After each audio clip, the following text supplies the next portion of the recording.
జై శ్రీమన్నారాయణ. అందరికీ నమస్కారం.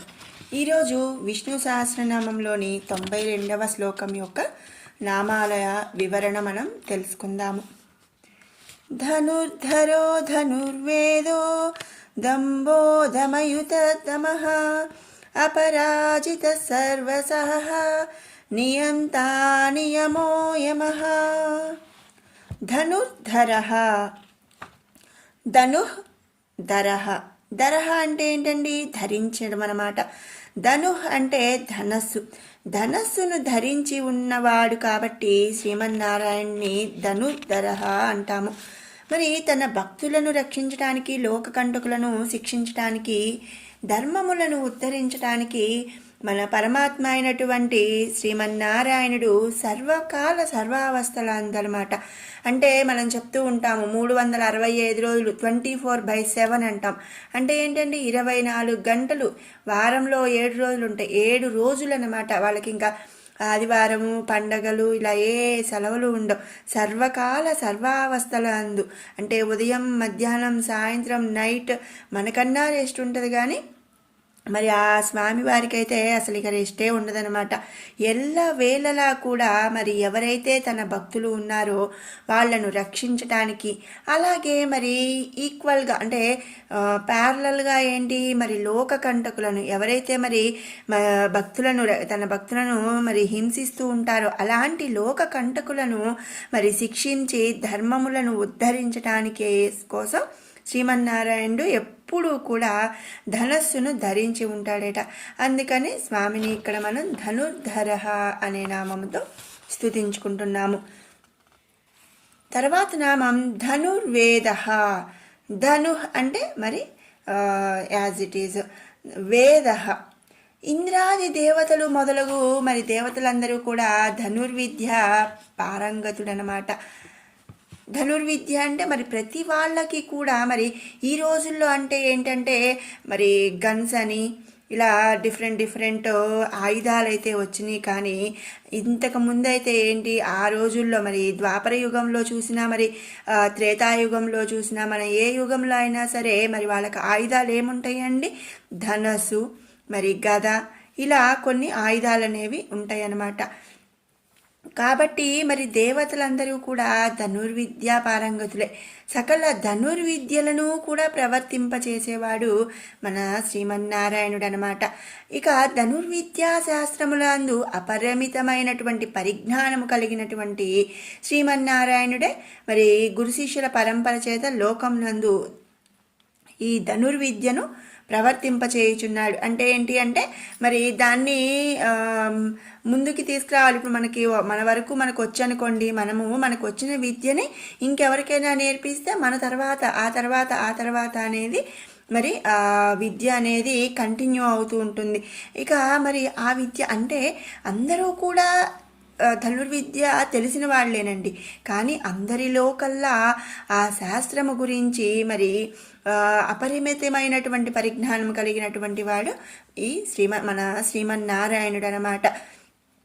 అంటే ఏంటి అంటే మరి అందరం కూడా మరి చదవగలుగుతాం, అందరం కూడా ఒక పని చేయగలుగుతాం, మరి అందరూ కూడా ఏదైనా చేయగలుగుతాం. కానీ మరి ఒక్కళ్ళకి అందులో ఉన్న కిటుకులు కానీ అంటే అన్నీ కూడా మరి తెలిసి ఉంటారనమాట. అందులో ఉన్నటువంటి డిఫరెంట్ ఆయుధాలు కానీ మరి ఏ బాణం వేస్తే మరి ఎలా తగులుతుంది, మరి ఫోర్స్గా వేయాలా, స్లోగా వేయాలా, మరి గురి చూసి కరెక్ట్గా తగలాలంటే మరి ఏం చేయాలి, ఇలాంటివి ఎన్నో రకాలు ఉంటాయి కదండి. అలాంటి మరి శాస్త్రములు ధనుర్విద్యా శాస్త్రములందు పూర్తి పరిజ్ఞానం కలిగినటువంటి వాడు, అపరిమితమైనటువంటి, పూర్తి కూడా కన్నా కూడా అపరిమితమైనటువంటి, దానికి ఇక మితం అనేది లేదండి. ఇది మొత్తం అయిపోయిందండి నేను నేర్చుకున్నాను అనేలోపు స్వామి ఇంకొన్ని ఉన్నాయి అని చెప్పి చెప్తూ ఉంటారనమాట. ఆ విధంగా మరి అపరిమితం అనమాట ఆయన పరిజ్ఞానం. అందుకనే ఇక్కడ స్వామిని మనం ధనుర్వేదః అనే నామంతో స్తుతించుకుంటున్నామన్నమాట. తర్వాత నామం దండః. దండః అంటే మరి దండించేవాడనమాట. మనం చెప్తూ ఉంటాము ఎవరినైనా మరి కంట్రోల్ చేయాలి, లేకపోతే వాళ్ళ అండర్లోకి తెచ్చుకోవాలంటే సామవేద దండోపాయాలు అని చెప్తూ ఉంటాం. అంటే ఏంటి, ముందు సాఫ్ట్గా చెప్పాలి, తర్వాత బెదిరించాలి, ఈ తర్వాత ఇక అన్నిట్లో కూడా ఇక వాళ్ళు లొంగలేదు, వాళ్ళ తప్పులు మానట్లేదంటే ఆఖరికి మనం ఏం చేస్తామండి, వాళ్ళని దండిస్తామన్నమాట. అదేవిధంగా మరి ఇక్కడ వేదములందరి ధర్మములను రక్షించుట కొరకు గురు శిష్యుల పరంపర చేత ప్రాచుర్యం పొందినటువంటి ఎన్నో ఆచార ధర్మములను రక్షించటం కోసం వాటిని అతిక్రమించిన వారిని రాజుల చేత దండింపచేయువాడు. ఇక్కడ చూడండి, ఏదైనా కూడా మరి స్వామి తన మీద వేసుకోడండి. తన తప్పుగా అంటే తను దండించినట్టుగా కాకుండా ఎవరైతే మరి ఆచార ధర్మాలను తప్పుతారో, వాళ్ళని అతిక్రమిస్తారో వాళ్ళని ఆ రాజుల చేత, అక్కడ ఉన్నటువంటి రాజుల చేత దండింపచేసేవాడు శ్రీమన్నారాయణుడు అనమాట. అందుకనే ఇక్కడ మనం స్వామిని దండహ అనే నామంతో స్తుతించుకుంటున్నాము. తర్వాత నామం దమయుత. దమయుత అంటే మరి మనం పైనామంలో చెప్పుకున్నాం. దండహ అంటే ఏంటి, అక్కడ ఉన్నటువంటి రాజుల చేత దండింపచేస్తాడు. ఇక మరి దమయిత అంటే ప్రత్యక్షముగా తానే దండిస్తాడట. సకల లోకములకు తానే ప్రభువు కదండి. మరి వేద ఆచార ధర్మములను అతిక్రమించిన వారిని తానే ప్రత్యక్షంగా దండిస్తాడట. మరి అదేంటండి, పైనేమో స్వామివారు తన మీద వేసుకోకుండా మరి రాజుల చేత దండింప చేపిస్తాడు అని చెప్పారు. మరి ఇక్కడేమో మరి తానే స్వయంగా ప్రత్యక్షముగా దండిస్తాడు అని చెప్పి చెప్తున్నారు అని చెప్పి అనుకోవచ్చు. ఇక అంటే ఏంటి అంటే, ఒక సామాన్య మానవులు అనుకోండి, రాజు దండిస్తాడు. కానీ ఇప్పుడు మన త్రేతాయుగంలో చూస్తే రావణాసుడు, మరి ద్వాపర యుగంలో చూస్తే కంసుడని, మరి దుర్యోధనుడని, ఇట్లా కౌరవులు, ఇలా ఎంతోమంది, మరి ఇక కృతయుగంలో కూడా మరి హిరణ్యకశిపుడని, హిరణ్యాక్షుడని, ఇలా చాలామంది లోకకంటకులు ఉన్నారండి. మరి వాళ్ళందరూ కూడా మరి ఈ ధర్మాలను అతిక్రమించి ఇట్లా చాలా చేశారు. కాబట్టి అలాంటి వాళ్ళని మరి ప్రత్యక్షంగా స్వామి దండిస్తాడు. ఇక మరో విధంగా మనం చెప్పుకోవాలి అంటే, మరి ఈ సకల సృష్టిలో కూడా అంతర్యామిగా ఉండి నడిపించేది శ్రీమన్నారాయణుడే అని చెప్పి మనం ముందు నామాల్లో ఎన్నోసార్లు చెప్పుకున్నాం. అంటే ఏంటి, ఆ రాజులో కూడా మరి అంతర్యామిగా ఉండేది శ్రీమన్నారాయణుడే కదండి. మరి ఆ రాజు శిక్షించినా కూడా మరి ప్రత్యక్షంగా అయినా పరోక్షంగా ఏదో ఒక విధంగా స్వామి మరి దండించినట్టే. కాబట్టి ప్రత్యక్షంగా తానే దండించువాడు అనే ఉద్దేశంతో స్వామిని మనం ఇక్కడ దమయిత అనే నామంతో స్తుతించుకుంటున్నాము. తర్వాత నామం దమహ. ధర్మరక్షణ కొరకు దండోపాయమును ప్రయోగించేవాడట. భగవంతుడు క్రోధావేశములకు అతీతుడండి. ఆయనకు క్రోధం అంటే కోపం అనేది రాదు, ఆవేశం అనేది ఉండదు. ఏ పనైనా సరే ప్రశాంతంగా ఆలోచించి ఆవేశం అనేది పడకుండా నిమ్మలంగా చేస్తాడనమాట. ఆయనకి ఎవరి పట్ల కూడా ఆగ్రహం అనేది ఉండదు. ఎందుకండి, మరి ఆ మొత్తం ఈ సకల సృష్టిని సృష్టించింది తానే, మరి అందరిలో అన్నిటిలో అంతర్యామిగా ఉంటుంది తానే. మరి వాళ్ళ గత జన్మ కార్యాలను బట్టి స్వామి మనకు జన్మలు ఇస్తూ ఉంటాడు. కాబట్టి మరి ఎవరి పట్ల కూడా కోపం అనేది రాదు, ఆగ్రహం అనేది ఉండదనమాట స్వామికి. ఎవరైతే ధర్మమును అతిక్రమించి ప్రవర్తిస్తారో అటువంటి వారి పట్ల కఠినంగా ఉండి వారిని శిక్షిస్తాడు శ్రీమన్నారాయణుడు. మరి ఇక్కడ కూడా మనం చూస్తే స్వామి ఆడించే ఒక నాటక స్థలమేనండి, రంగస్థలమే ఈ సకల సృష్టి కూడా. అయితే అందరికీ ఒకటే దారి చూపిస్తాడండి. మనం ఆ దారిని మనం స్వీకరించే విధానంలో ఉంటుందన్నమాట. ఇక మరి ఎందుకండి శిక్షించడం అనంటే, మరి వాళ్ళని శిక్షించి మళ్ళీ వాళ్ళ పాపపుణ్యాలు లెక్క కట్టి వాళ్ళకు మళ్ళీ పాపాన్ని బట్టి లేదా పుణ్యానికి కానీ మళ్ళీ వాళ్ళకు ఉత్తర జన్మ అనేది ఇస్తూ ఆ విధంగా మరి వాళ్ళకి మోక్షం కలిగే వరకు కూడా చేస్తూ ఉంటాడు శ్రీమన్నారాయణుడు. కాబట్టి మరి ఇక్కడ స్వామిని మరి దండోపాయమును ప్రయోగిస్తూ ఉంటాడు. కాబట్టి దమహ అనే నామముతో మనం స్తుతించుకుంటున్నాము. తర్వాత నామం అపరాజిత. అపరాజిత, పరాజితము అంటే ఏంటండి, అపజయం. అంటే మనం ఒక గేమే పెట్టారనుకోండి, మనం విన్ ఆర్ లూజ్ అంటామా. విన్ అంటే జయం అన్నమాట, లూజ్ అంటే పరాజయం అన్నమాట. మరి అపరాజిత అంటే పరాజితము అంటే ఏంటండి? గేమ్ అనేది లాస్ అవ్వటం. అపరాజిత అంటే విన్ అవ్వటం అనమాట. అంటే అసలు స్వామికి ఎప్పుడు కూడా పరాజయము అనేది ఉండదనమాట. అపజయం అనేదే ఉండదనమాట. ఎప్పుడు కూడా స్వామి జయమే కలుగుతుంది. మరి ధర్మములను ఉద్ధరణకు తాను చేసే సంహారాది వ్రతములందు ఎప్పుడు కూడా మరి అపజయం అనేదే తెలియదు స్వామికి. ఎప్పుడు కూడా జయమే కలుగుతుంది. మరి మనం చూస్తే మనం ఒక మంచి పని చేయాలి అనుకుంటే ఏదో ఒక విధంగా మనకి కాలం కలిసి వస్తుందండి.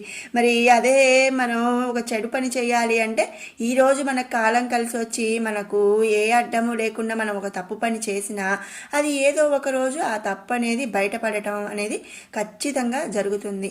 అదే మనం ఒక మంచి పని చేయాలి, లేదు మనము ధర్మంగా ఉన్నామనుకోండి, ఈరోజు మనకి సమయం కలిసి రాకపోయినా ఏదో ఒక టైంలో తప్పక మనం అధర్మం మీద గెలిచి తీరాల్సిందే. అది అపజయం అనేది లేనటువంటి విషయం అనమాట. అదేవిధంగా మరి స్వామి ఇక్కడ మరి లోకాన్ని ఉద్ధరించడం కోసం లోకకంటకులను శిక్షించే విషయం కాబట్టి, అంటే ధర్మములను ఉద్ధరణ చేసే మంచి పని కాబట్టి మరి ఆ స్వామికి ఎప్పుడు కూడా మరి అపజయం అనేదే కలగదంట. అందుకనే స్వామిని మనం ఇక్కడ అపరాజిత అనే నామముతో స్తుతించుకుంటున్నాము.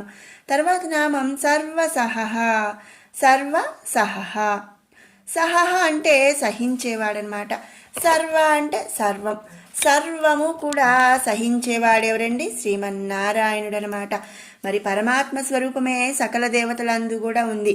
మరి సకల సృష్టిలో కూడా దేవతలందు, రాక్షసులందు, మనుషులందు, జీవులందు, ఇక మరి జంతువుల, క్రిముల, ప్రతి దాంట్లో కూడా చరములు అచరములు అన్నిట్లో కూడా అంతర్యామిగా శ్రీమన్నారాయణుడే ఉన్నాడు అని చెప్పి మనం చెప్పుకున్నాము. మరి దేవతల భక్తులు చేయు అపరాధములను స్వామి సహిస్తాడంట. మనం చూస్తే మరి మనం ఏ యుగంలో చూసినా కూడా వాళ్ళ పాపం పండే వరకు కూడా వాళ్ళని స్వామి సహిస్తూనే ఉంటాడు. కాబట్టి ఇక్కడ మరి సర్వం అన్నీ కూడా మరి తన దేవతల భక్తులు చేసే అపరాధాలన్నిటినీ కూడా సహించేవాడు కాబట్టి స్వామిని సర్వసహః అనే నామంతో స్తుతించుకుంటున్నాము. మరి మనం నార్మల్గా డైలీ పూజ చేసుకునేటప్పుడు ఆఖరికి మరి మనము అనుకుంటూ ఉంటామండి, యదక్షర పదభ్రష్టం మాత్రాహీనంచ యద్భవేత్ తత్సర్వం క్షమ్యతాం దేవం నారాయణం నమోస్తుతే. అంటే ఏంటి? తెలిసి చేసిన తెలియక చేసిన తప్పులు ఏమైనా ఉంటే కనుక మరి క్షమించండి స్వామి అని చెప్పి మనం చెప్పుకుంటూ ఉంటామన్నమాట.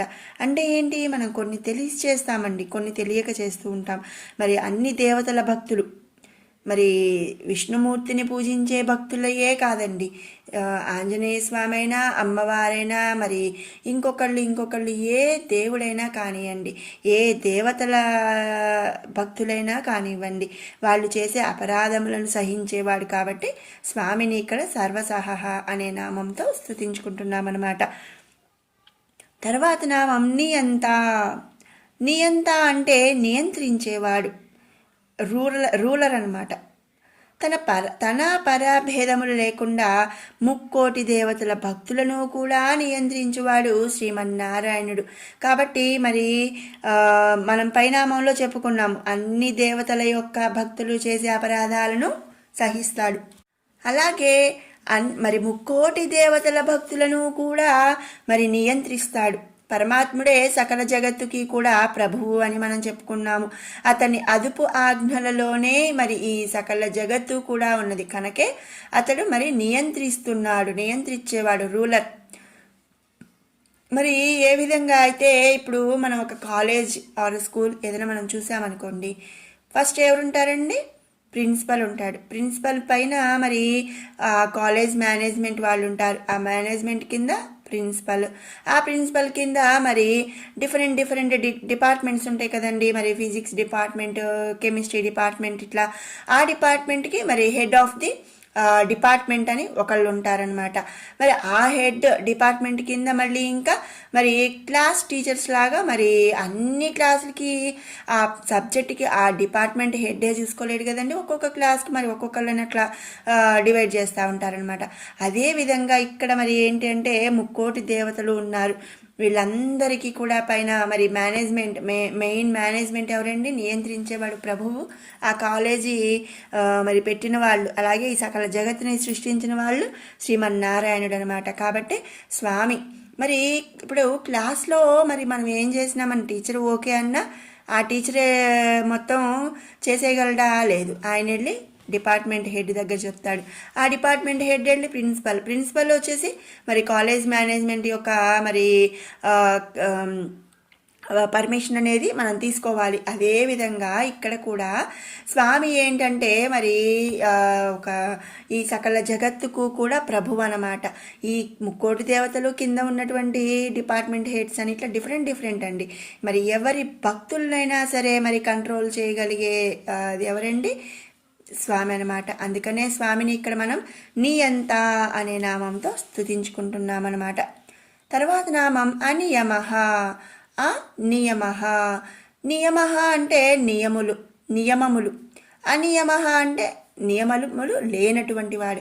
తనని ఆరాధించుటకు ఏ నియమాలు లేనివాడు శ్రీమన్నారాయణుడు అనమాట.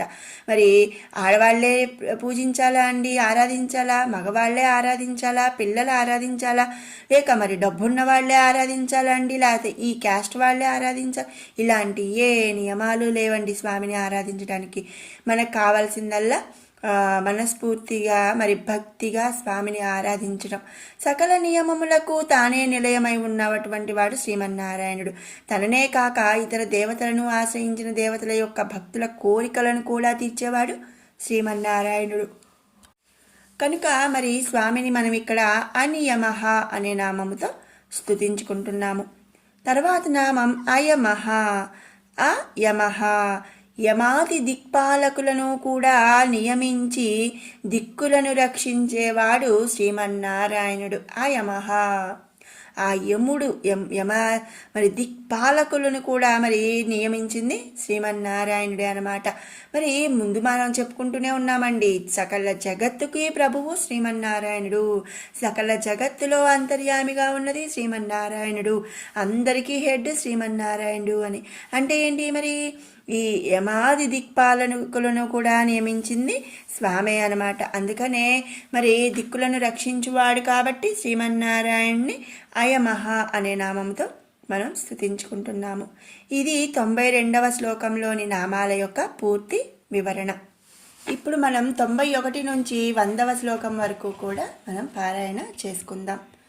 భారభృత్ కథితో యోగి స సర్వకామదః ఆశ్రమః శ్రమణః క్షామః సుపన్నో వాయువాహనః ధనుర్ధరో ధనుర్వేదో దండో దమయుతాదమః అపరాజిత సర్వసహో నియంతా నియమో యమః సత్వవాన్ సాత్వికః సత్యః సత్యధర్మపరాయణః అభిప్రాయ ప్రియార్హోర్హః ప్రియకృత్ప్రీతివర్ధనః విహాయ సగతిర్జ్యోతిః సురుచిర్హుతభుగ్విభుః రవిర్విలోచనః సూర్యయః సవితారవిలోచనః అనంతో హుతభుగ్భోక్తా సుఖదో నైకదోగ్రజః అనిర్విణ్ణః సదామర్షి లోకాధిష్టానమద్భుతః సనాతన సమః కపిలః కపిరవ్యయః